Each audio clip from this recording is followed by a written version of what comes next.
back to another Facebook and YouTube cooking segment with me, Wesley Labonte, or should I call it a brewing segment?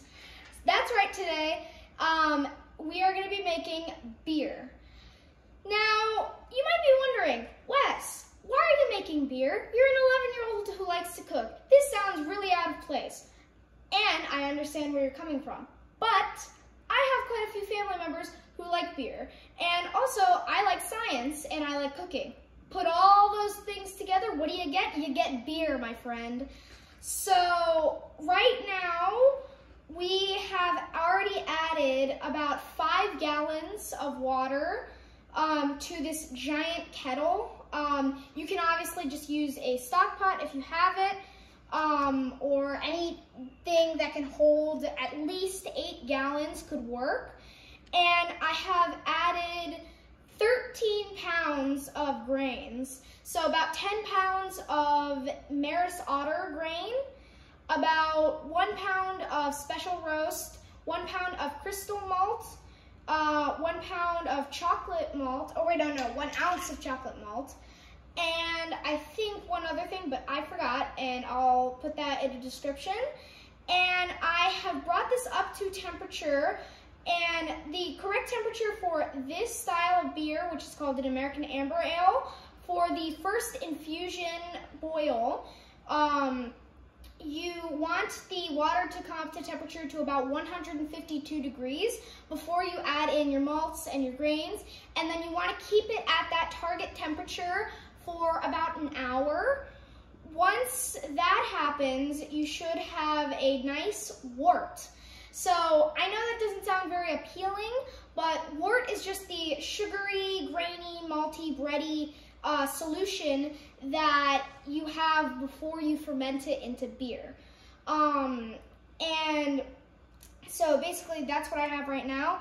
Right now, my wort is at about 152 degrees to 159 degrees. That's a little bit hot, but I can make up for it in the a lot of time that I have.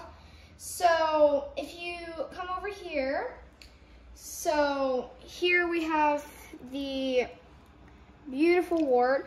And so the type of beer that I'm doing, the American Amber Ale, is, as the name implies, it's American, it's amber colored, which I find is good for the type of beer that I want to make for my family.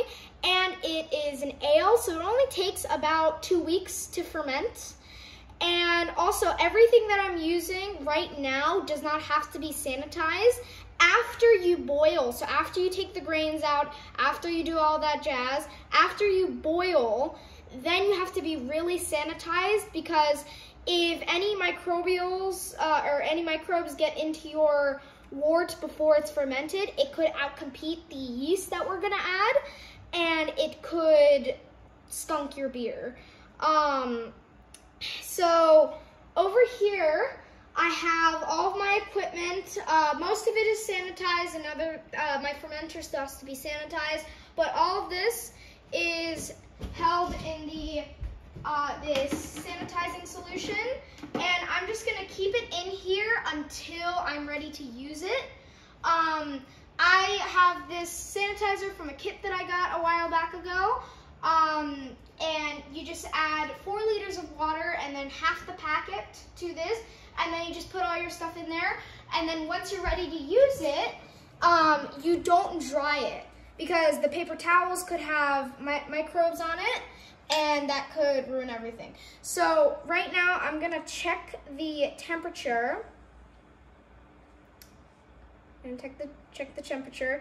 So right now it's reading about 152, which is our target temperature. And then my other thermometer that I have in here is saying about 155. So that means I'm at target temperature. In the next segment, we're going to be taking out the grains and doing the rest of that stuff. I'll see you in the next one. Bye-bye!